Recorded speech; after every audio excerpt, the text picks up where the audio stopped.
Welcome to Debutante Renegade. Welcome back. If you're not subscribed, please subscribe.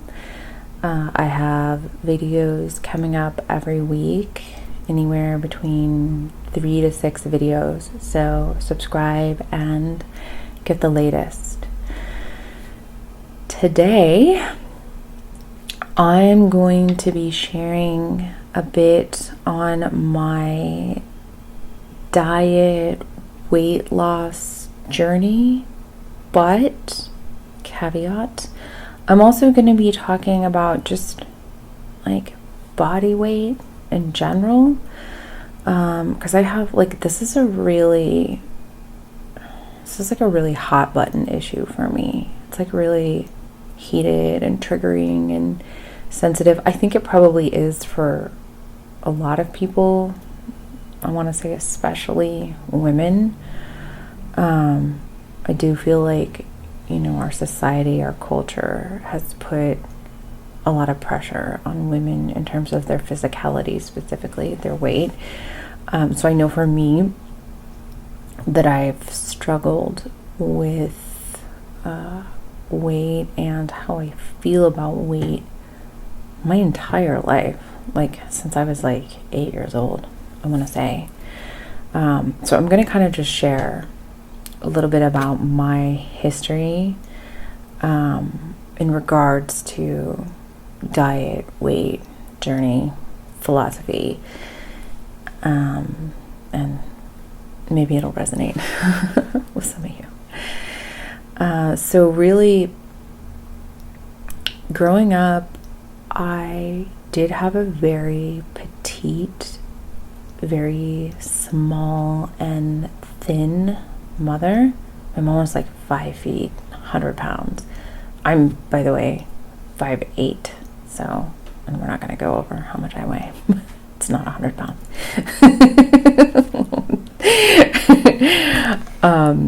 Yeah, my mom is this very petite person, and she's gorgeous. But she had been curvy when she was younger, teenager, and I guess her dad and society had given her a hard time about that, and it turned her into a bulimic. So my mother was bulimic my whole childhood, my whole life, and I think, if she weren't on certain medications, she probably would still be now. I know my brother, who was helping to take care of her a few years ago, was really, he had to work really hard to keep her from doing that. Anyway, my mom is a whole other conversation we can have another time. And there are a lot of things about my childhood too that I think sort of play into some of this weight stuff, and we're not going to touch on all of them today. There's some trauma stuff, and I'm going to do a whole trauma series at some point, the 3 largest traumatic experiences of my life and how they've shaped me and how I overcome them, in the ways that you can, because I think that certain traumas you can never overcome. Anyway, with regards to weight, and when I started to become more aware of it, I guess what I'm saying with my mom is that I was always a little bit aware, and there were some kind of unhealthy patterns that I saw early on, this binge and purge thing from my mother, and also I learned from her early on that you do whatever it takes to be thin, and I learned that from my grandmother, and then from a lot of people that I grew up around as well, that thin is what was important. On top of that, if you look at any movies, I mean pretty much any movies at all, but especially the 80s, 90s, first decade of the aughts, all the actresses are all very slender, bordering on underweight, for their height, weight class, and that's just been our societal standard for a long time. So I think that when you're young, that's going to inform your opinion about how you're supposed to be. So I had all that you know, like petite, smallness, like do what it takes to be slim, you know, everything that is represented as attractive in society, it's all slim. Well, when I was about, I want to say 7, 8 years old, I got chubby. I was chubby. And by the time I was like 9, I was like really chubby. Like I was fat. Like I was pretty much, and I switched schools a lot. Again, like we'll go into all that another time. But I was pretty much like the fattest girl in the class for sure. Maybe the fattest kid for a good portion of my childhood. So, you know, in this world where thin is what's important, especially for women, I was a fat kid. And that was really hard. I think it shapes your identity about yourself in a different way when you don't look the way that you're supposed to look. And maybe in some ways I'm kind of grateful that, because if I had just been thin and blonde and white and a girl, everyone would have just told me how pretty I was, and my life would have just been easy, and, you know, I might be a little bit more empty. Not that, like, look, you could be thin, white, blonde, pretty, and a kid and still come out with an amazing personality. I've seen it. But, you know, your challenges would be different. For me, being the fat kid had its challenges. You know, other kids will make fun of you if you let them. Boys might not like you if you like them. I remember being at a dance at camp when I was a kid, and I had such a crush on this guy, and I wanted to dance with him. And my friend, I asked him to dance, and he said no. And my friends went up to him and they were like, "Why didn't you want to dance with her?" And he was like, "Because she's fat." I was like, I went behind like a cabin and cried. But yeah, that's like the trials and tribulations of being a fat kid, like rejection, you know, like for that reason. And I think what's so confusing and hard about being a kid is like, I didn't know what was making me fat, and I didn't know how to change it. I just like had this thing that wasn't pleasing about me, and I had no idea like what was causing it or what to do about it, because you're just a kid. Like, you don't know. I mean, you might have some idea that like food makes you fat, but you're also like, well, you have to eat to survive, like, you know. So it's this sort of confusing, hard place to be, and I struggled with that for years as a kid. And then when I was, you know, there were some fluctuations. Like, I think I had like a growth spurt when I was like, I want to say like 12, 13 in there, and I wasn't like as curvy. I was like a little more like normal, like little curve, which I think looks good. You know, I've always been kind of athletic too. But then when I was like 14, I definitely like had a big growth spurt, and I started like partying and going out and doing other things, and I think I just was like, I don't know, I just wasn't eating as much, and I was like dancing and staying up and like was being naughty. And I just lost weight. Like I just got thinner, and people treated me so differently. Like I started getting a lot of attention, and people just treated me so differently. And I began to understand the power of that, you know, having a desirable body. When I was 15, I moved in with my grandmother, and I was a vegetarian, and I started eating a lot of bagels, like bagels and cream cheese, and I gained so much weight. Like that, you know, that like fat girl body that I had when I was younger, it just came right back. Like, you know, I was carving up. Of course, I had no idea that it was carbs that was causing it. I didn't know about that then, but I gained a bunch of weight when I was in high school. And it sucked, because I did notice like it had an effect on how my social life and boys and all of that. And that summer I saw my dad, and I remember being in a restaurant with him, and I remember having like, I think I had like a sandwich and fries in front of me. I was like 15, we were at a restaurant, And I remember my dad telling me that I was too fat. And it was the first time that he had said that to me. My mom had teased me when I was younger in like a cruel way. But I had heard it from her when I was younger, but my dad hadn't said that to me, but he said it to me. He told me I was too fat and I needed to lose weight. And while I think he was right, I don't think that was the way to do it. Like, I think being like maybe teaching me about nutrition and like, you know, asking me like what, you know, my goals are, like what I want to be, if I'm happy the way that I am, if I feel good, like I feel like that might have been a little bit more constructive, but I guess I'm speaking progressively here.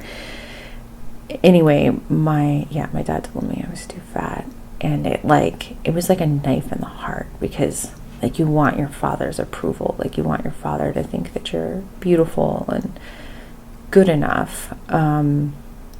But here he was telling me I was too fat.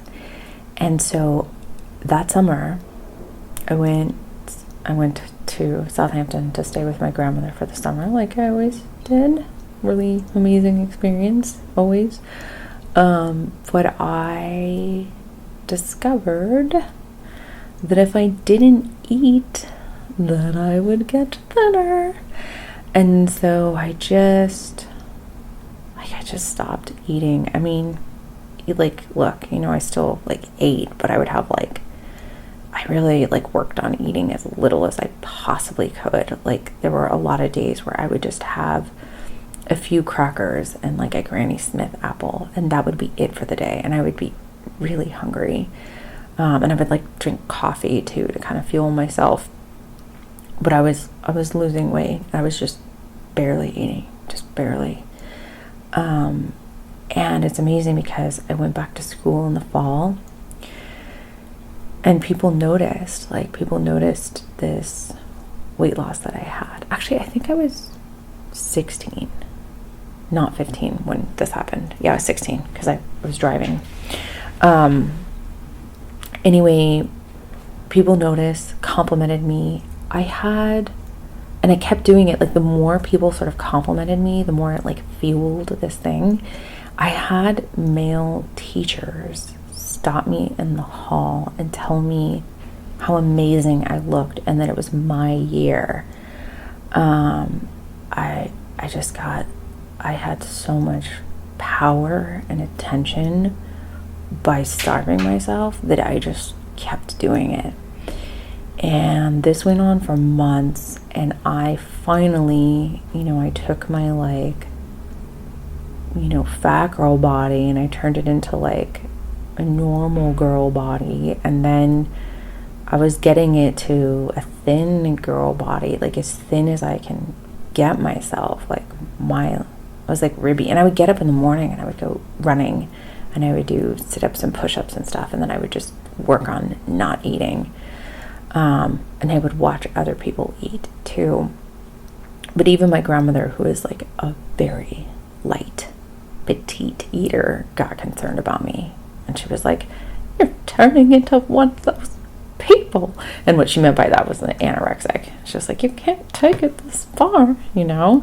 And she told her friend, she was like, you know, she told her friend she was worried about me, but that I looked like a model. So on the one hand, she was like sort of proud of how I looked and the like the way other people reacted to me when they met me or saw me. But on the other hand, she actually loved and cared about me and was worried about me, because what I was doing was not sustainable in the long term. Like, I just wasn't having the amount of calories you're supposed to. So much so that I actually stopped getting my period. I didn't get my period for 6 months. But it wasn't like one of those, like, I didn't look like one of those anorexic girls. It was like tiny and like bony and emaciated. Like, I didn't. I looked like, if you saw me, you would have been like, "God, you look great," or like, "You look perfect." But that's the sad thing. Like, it's just different body types, right? So for my like athletic, curvy body to look like thin and have bones sticking out, I was literally like starving and dying. But I didn't look like I did. I looked good. But I took it too far, and my immune system ended up in the toilet, and I got really sick, and I had to miss like a month and a half of school. And I decided then that I was going to start eating again and just like being healthy and watching it.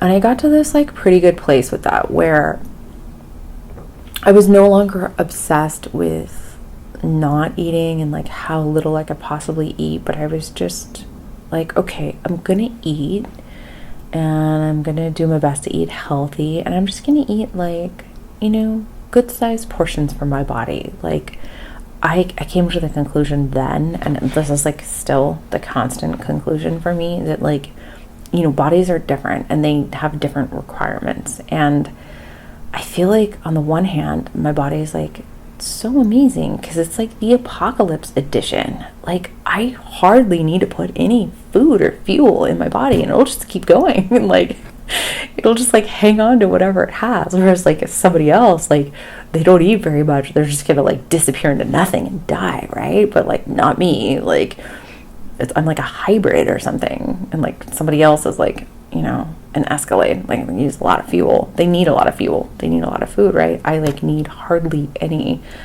And I'll survive. And I've met a couple other people like me where like I look at how much they eat and I'm like, man, like you barely eat, but like, these people like aren't as skinny as they should be for how little they consume.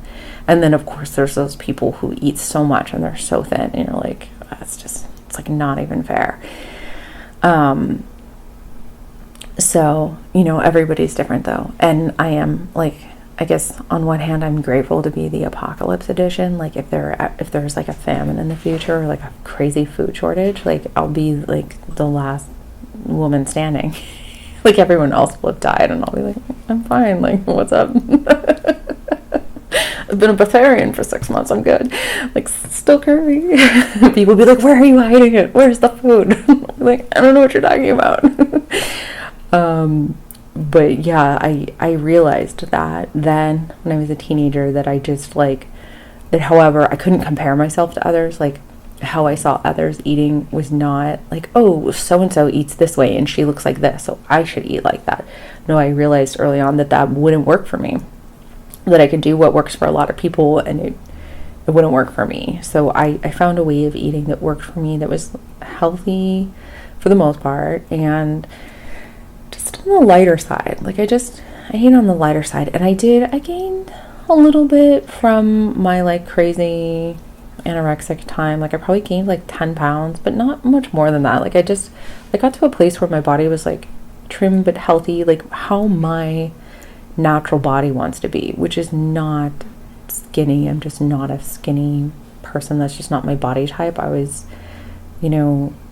athletic and like with a little bit of curves, like a little juicy athletic. Like that's how my body was. But, I was wearing, I was like 5'7", 5'8" at that point, and I was wearing like a size 10 pants, which is, thank God. I was like, really, honestly, I was like perfect. Like teeny tiny little tummy, like a little bit of meat, but like really, by today's standards, totally normal. Back then, I was like, on the curvier side because it just was, the standard was different. Anyway, I was healthy for a little bit and keeping it tight, pretty healthy, like really sort of just what was natural for my body while exercising and watching it. Like I was watching it, conscientious, careful, like very little sweets or anything like that. Like if I ever did have like a little chocolate or something, like I did still sort of have some guilt about it, but like it would just be occasionally, and like I was disciplined. And at the time I was at university and I was in an acting class, and my acting teacher pulled me aside and gave me some really wonderful compliments, but then told me that, in the industry, thinness matters and that I would need to be thinner.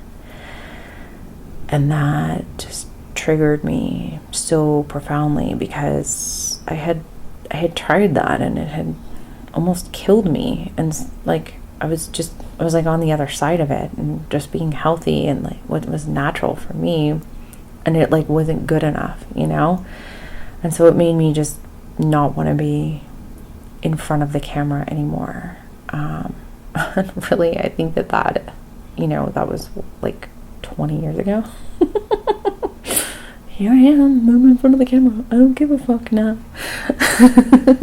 Hi, teacher. I'm even fatter now, but here I am.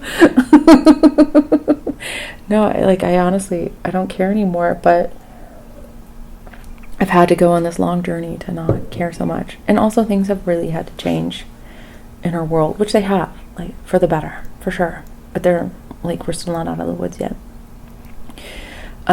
So that kind of spiraled me, but not into anorexia. It just made me, like, just not want to be in front of the camera anymore. It made me, like, switch into doing more work behind camera. And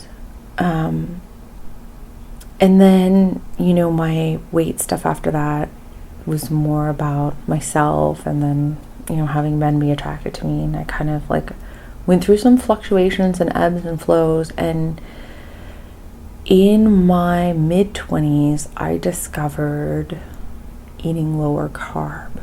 And that was really, like, really pivotal for me, because that became a time when, like, as soon as I discovered low carb eating, I discovered that I could get healthy and trimmer and look like good, like have a decent body without starving, like without total depravity and anorexia. Like, granted, I feel like anytime you want to lose weight, like, you got to be hungry, but being low carb taught me that you can eat a little bit as long as it's like low carb and not gain weight or get fat, and be able to actually like trim down. So that was super life-changing for me. I read this book called The Primal Blueprint by Mark Sisson, who I still like get his Sunday newsletters or whatever. He's like such an amazing person for health. Like, I just love him. I've been following him for like 15 years, and I mean, it's changed my life. Also, just, you know, starting to explore that diet, that way of eating, it's really like a lifestyle too. I was able to make these healthy desserts, like almond flour desserts they were sweetened with like maple or like coconut sugar or honey. And I mean, right now I'm keto, and I use like some monk fruit and other things that are even lower carb, because obviously maple has carbs. But, you know, being lower carb back then in my 20s, and, you know, wanting something sort of indulgent from time to time, I would just make my own stuff that was lower in carb than anything commercial, and also just healthier, like gluten-free, and, you know, made with almond flour, like actual like nutritional stuff in a sweet. And that just changed my life, to be able to have these like indulgent, tasty, delicious things, but they were also healthy, like had nutrition in them too. So it kind of felt like the best of both worlds. Like, oh my God, I can live, like I can have pleasure and indulgences. I don't have to totally deprive myself, and I can still look and feel the way I want to feel. So that's kind of like, for me, like the lower carb movement was very transformative and like really healing too. It was like really healing to be able to feel like, you know, because I like resented the world and like hated everybody when I felt like I needed to lose weight, and I just had to be like, I just have to fucking starve. I just gotta fucking suffer, like watch other people like have the pleasure of eating, and I just have to deprive myself. And it made me resent myself, my body, and then it made me resent the rest of the world for like putting this like ideology on me, like the need to be this thing. And I've just always felt this like struggle between like wanting to break out of, you know, society's ideals and expectations for like what it is to be an attractive woman, and then, you know, my ideas of what that is. And I think part of like growing up and being like a grown-ass woman, you get to a point where you kind of don't give a fuck about society's ideals anymore, and you care more about your own, which is for sure where I'm at. I do wish that I could see a little bit more representation in films and television with different like body. It's interesting. I saw somebody do an Instagram post last week, and she was talking about how like she was basically like, I don't give a shit that I'm not represented. She's like, I'm somewhere between plus size and thin, and she's like, and I don't see myself represented. She's like, but I don't care, whatever. But I was like, I'm like in the same boat, and especially like when I'm at my ideal weight, I'm not thin and I'm not plus size. I'm like in between, I'm like normal. But like you don't see that in between. It's either thin or it's plus size, and you don't see like what's in between that. There's like a whole range that like a lot of women fall into that there's no representation for it on screen. I am seeing it, like I will say that I'm seeing it in like airy like advertising with American Eagle, and like Victoria's Secret has even like stepped up the bar, and like with some of their models I'm like super impressed and proud. Yeah, I've seen like maybe even Anthropology too, I don't know, but like some of the places where I shop and buy clothes have started having different models, and that is just been incredible. I think that people love that. Like I love seeing clothes, lingerie, whatever it is, on somebody with a body type that's more similar to mine. It gives me an idea of what's going to look good on me. It gives me an idea of what size I need to order, what's going to look good on me, like what style is going to work. It's just so much more helpful, because not all of us are cookie cutter 5, 10, 120 pound models. And like, don't get me wrong, I think models are beautiful in their own way and look incredible in clothes too, but I think that there just needs to be like a little bit more diversity and representation with what we see. Of course, getting pregnant changed things a little bit again. Once I got pregnant, I didn't want to deprive as much like in the carbohydrate department. I just was like craving more carbs, and I felt like I wanted to give my body like what it was asking for, what it needed. And so I would say that I kind of like didn't like abandon that lifestyle, but I just like, I don't know, veered off of it a little bit while I was pregnant. I kind of gave myself a break, like gave myself permission to just sort of, eat more or less like what I wanted when I was pregnant. I think a lot of women do that. And after I gave birth, like I was a little bit heavier when I got pregnant. Like my weight was a little up from my ideal. And then when I gave birth, I was like 10 pounds heavier than that. And then it was really hard for me. After giving birth, I thought I was going to be one of those people who just like work out, like low carb, and I'll be good to go. Body will be back in no time. But that wasn't the case. The way the hormones affected me, I talked about this a little bit in my first episode. The way it affected me, I just couldn't lose the weight.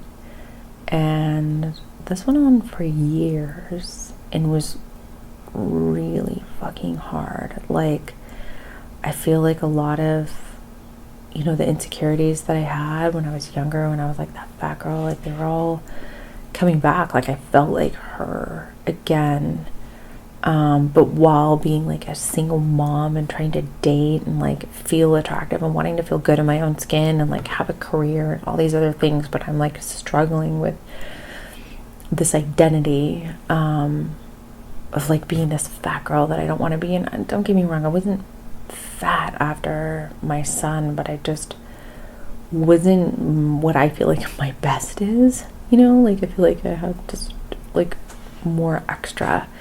And I think there's a point where someone just needs to, like for me especially, there were times where I just needed to accept that. Like I just needed to accept how I was and not try to fight it and not try to change it. I just needed, because there were other things that were more important that needed my focus. Like sometimes our weight and how we look and our body and whatever isn't what's most important. I mean, like, want to say that like health is like paramount, of course. Like you want to be healthy, you don't want to be super unhealthy. But sometimes I think that we need to just not focus on diet and body and all that shit. Like we need to sometimes focus on career or being a parent or things that are just more important, and kind of put like diet and weight loss and exercise regimes like on the back burner, and like leave them there until there's like time and energy to deal with them. So I did go through a period like that, and I don't know if anyone's like in one of those phases where you're like, I can't be bothered, like I just can't, like that's just not, I just don't have the bandwidth, I don't have the energy for it right now. Because sometimes I think you just don't, and it's not that you're undisciplined or you have a weak mind or you're lazy. It's just that like we all only have so much energy, we all only have so much bandwidth that we have in any given day, month, year. And I think sometimes we have to assign that energy and that bandwidth to other things. And I think there are things that can be more important than, you know, our diet journey. So for me, there were times where that just couldn't be my focus. And so I kind of just sort of like, I wouldn't say I let myself go. Like I think I still like throughout my different fluctuations, like still looked good. I still, you know, for the most part, always ate healthy, always was active. But, you know, there's points where I've been like really disciplined with my diet and really disciplined with my exercise routine. And then there's, you know, of course, points where I just simply didn't have the time and energy to put into that. And that's when, like, look, when you're at maintenance and you can't put all the time and energy into that, like no one would be the wiser, because you would just pretty much look the same, right? But when you're not at maintenance, or you know, you're still in a place where you're not where you want to be, it's tough when you're like not putting the energy in the direction that you want to go. Anyway, finishing up my journey, we're almost there. I tried everything after birth, and the only thing that I found that worked for me was, I had this spin instructor. Like I would go to spin class, and I spun so hard. Like I spun like crazy. Like she was like, I remember her saying in class one time, she's like, everybody brings something different when they come to spin. She's like so-and-so back there in the corner is like, it's just here to have fun and like go for a ride. And she's like, Aurora up there in the front, like she's here to kill herself. It's true. Like I like would push it so hard, like harder than anybody else. Like, you know, the determination was there. Like it's not like my mind was weak, but she gave me a diet. And it was really strict and hardcore. It was just like veggie juice, vegetables. I could have a little salad with like a handful of seeds on it, maybe a little bit of olive oil, lemon juice, and then for dinner I could have like a piece of fish and vegetables, and like that was it. There was no other meats other than fish, and no dairy, and no grains, you know, no legumes, no fruits or anything like that. I think I could like occasionally have an apple, but it was so hardcore. It was so difficult. And I did it for like a month and a half. I lost like 10 pounds doing that. It worked. Like it totally worked, but it was miserable. And she even warned me about that. She was like, if you see how I have to eat, she's like, you would cry. And just like, I'm gonna give you my diet. Like, it's true. I kind of wanted to cry. I did it. I was like, yeah, I'm determined. I need to have like a change, and I did it. But it made me want to cry. It was really like miserable. Like it felt good to have some progress, but it like the diet was like, it was like miserable. Like if you like pleasure and like pleasure from food in any way, like it was lacking. It was like really lacking. And I'm like a hedonist. Like I like pleasure and I like love food. And I love like pleasure from food. I can deprive. I totally can. And I can be disciplined, and I can eat like really healthy stuff that tastes delicious too. But like sometimes if something's like too restrictive and there's like some basic things that I'm missing, it's like becomes depressing. And so I felt like that diet, even though it worked, was depressing and not sustainable. So I couldn't really keep it up. Pandemic happened and like locked away, like drinking more than one should, like eating more fried food than one should. I totally gained some weight. I didn't really realize that I did, but I did. And again, we talked about this before. And I mentioned that keto has been the lifesaver. Specifically, dairy-free keto has been the way that I've been able to budge a little bit. And I was doing it very strictly for, I want to say like the first couple months with tremendous results, like amazing results. Like I can't even believe how good the results were. I will say this though, like with the keto, it kind of, like when you're really doing it and you're really in ketosis and you're burning fat, you definitely, it's almost like you forget to eat sometimes, because like if your body gets hungry, it just starts sort of pulling from its own reserves. So like as much as I'm not intentionally starving myself, if I'm like really in ketosis and I'm really doing it, I'll kind of just not eat so much. It's not like intentionally starving myself, but like you just end up, I think this is like how people really lose weight in keto. It's like not by eating like super fattening shit, which you do eat when you're keto, you eat like fattening stuff, but it's like eating a really small amount of fattening stuff, and then it's like forgetting that your body gets hungry and it just like starts eating its own fat reserves, and you're like fine, like you feel totally fine, you feel good, you feel great actually, but in truth I think like, you know, you're not eating very much a lot of the time, and that's like what's making it work. But it's like you don't really have to think about it. It just makes it easy. It makes it easy to be calorie deprived. It makes it easy to be in the negative, right? And I think that's why it's so effective, because, you know, as much as I would love to say like there's all these wonderful diets where you can just eat all the ton of just healthy, delicious food and just watch the weight fly off of you, like in some ways that's true for keto, but at the end of the day, I feel like any diet success I've ever had has come from like just a lack of calories. Like somehow, some way, the calories aren't getting in there, and your body's able to burn its own fat for fuel as a result. So it's kind of, you know, you can only do that by depriving yourself. I think like 3,000 calories equals 1 pound. So essentially, if you think about it, like say your body needs 2,000 calories in a day to survive, you know, in order to like, and you cut that down to 1,500 calories, it's going to take you 6 days to lose 1 pound.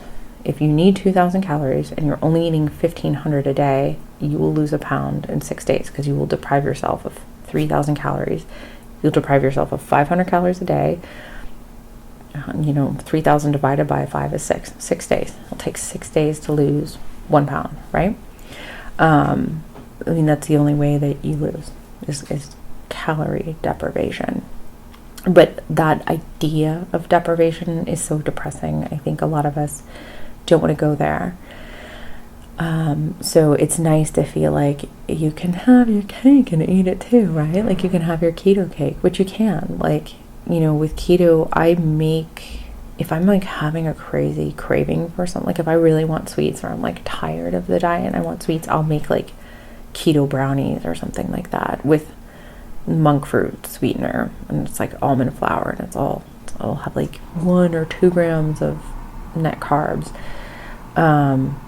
So you can have those indulgences, and look, like stuff tastes pretty good. It's not as good as like if I make like a paleo version, which by the way, I like paleo more than conventional. Like I don't really like regular flour or sugar stuff. It's like, to me, it tastes like too sweet. It makes me feel like ass if I eat it. But I love like an almond flour brownie with like a coconut sugar sweetener or like maple syrup. I think that's like the best tasting, and you can have that I think when you're in maintenance, but I think when you're trying to cut or lose, you got to stick to it, and you got to have like the monk fruit, which is not as good, but it still satisfies the craving. So it's kind of like whatever you have to do to sort of stay in your zone, like stick to it. And I think that, I know for me lately, I was so disciplined when I started this in August, like, you know, like September, October, I was like immaculate. And even through November. But then I had the health stuff, which I'll do an episode where I talk about these like health things that happened to me. That made me deviate. I had to stop. I couldn't actually do keto for like a month. I had to eat some starchy stuff because I actually had stomach surgery. It was like emergency stomach surgery. Again, I'll talk about that another time, but I couldn't actually eat keto right after. And since then I've come back into it. Like on January 1st, I came back into it. So I've been back into it a month, but I haven't been as disciplined as I was first time around. And I will say this, like I've had like a little bit more leniency. I've had like a little bit of dairy, and like I will have like a little bit of potato here and there. I've still been strict. I've still been watching it, and I'll say that I'm still having results, but I feel like they're slower. Like I feel like when I'm really strict and I really adhere to it like precisely, and I'm like really, really strict with those carbs, I feel like I probably lose like I would have probably lost double what I lost in this past month, like double. So that's interesting to think about. It's really like you can be a little bit more gentle, a little bit more lenient on yourself with your diet, and you can still have the results that you want, but they're just going to take longer. Or you can like buckle down, be a bad bitch, be fucking hardcore, and like get it fast. I think that I might buckle down soon, and because I want those like fast results. Like I want to kind of give myself the birthday present of my pre-pregnancy pants. And to get there, I think I have to do that. I think I gotta buckle down and be really strict again. Like not, have potato like once or twice a week. So, and not like, have like a little bit of a yogurt in my salad or whatever. Just need to be a little bit more disciplined. But yeah, that's kind of my experience with all this stuff. I feel like it's been really hard for me to come to a place where I am accepting and okay with myself as I am.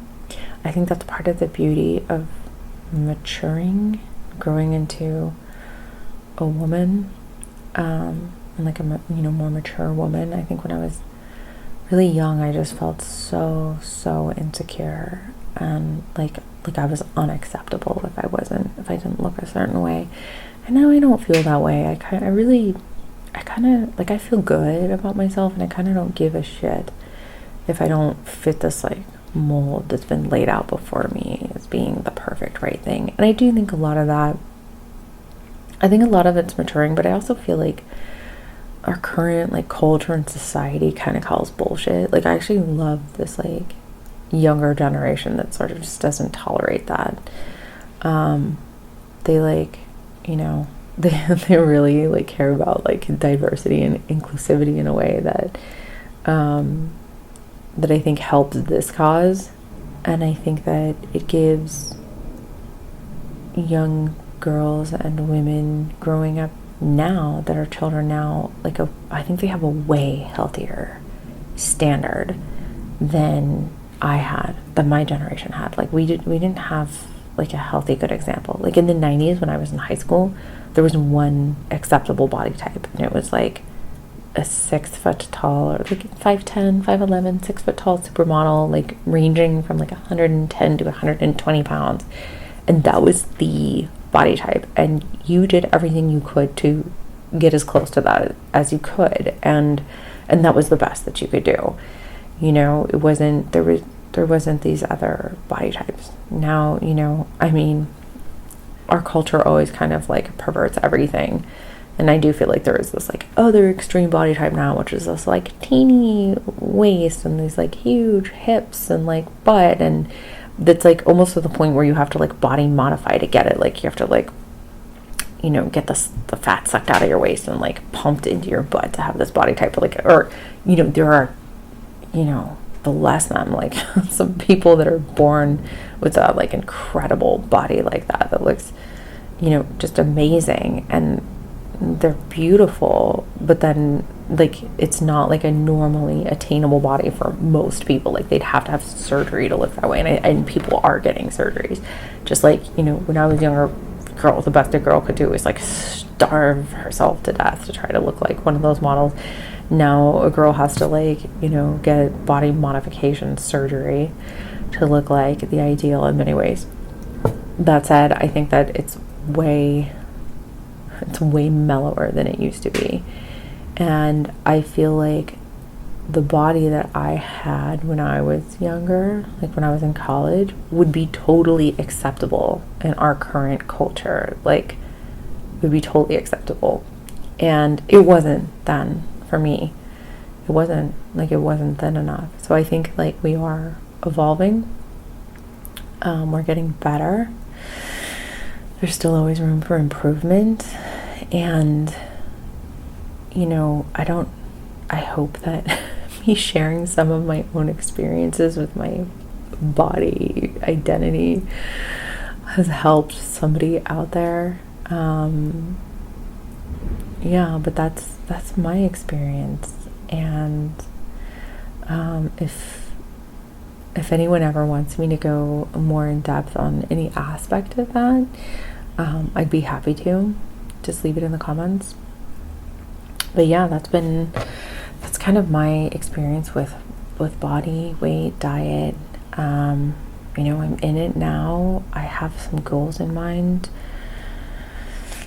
I feel pretty determined to achieve them. My timeline, I hope I can hit my timeline. And then, like, you know, I have this goal. I think I announced my goal. It's like it's fit my pre-pregnancy pants. And once I'm able to get in those, I'll see if it feels good to keep going or if I'm happy where I am.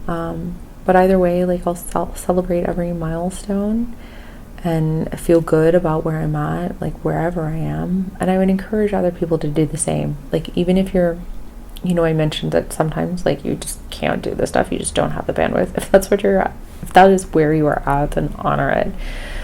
You know, because sometimes that's the best that we have. And if you're motivated and you're like, no, like I gotta, you know, I want to make a change and I'm gonna do it, then like good for you, and go for it and do it in the way that feels best, whether it's like really strict or maybe you're being more lenient on yourself and it's taking a little longer. I think we all have to honor where we're at any given time and what our best is. That's what I'm trying to do for myself, you know. We'll see if it works. But I'm trying, and I wish everyone else out there who's either maintaining or staying where they're at for the time being or trying, I wish everyone the best. And that's it for today. Thank you so much for watching. Please subscribe, and if anyone has, again, anything that they want to go deeper into on this stuff, leave it in the comments. Also, please put any other topics that you want to know about, that you want to hear my thoughts on in the comments, and I'll get into them. Have a beautiful day.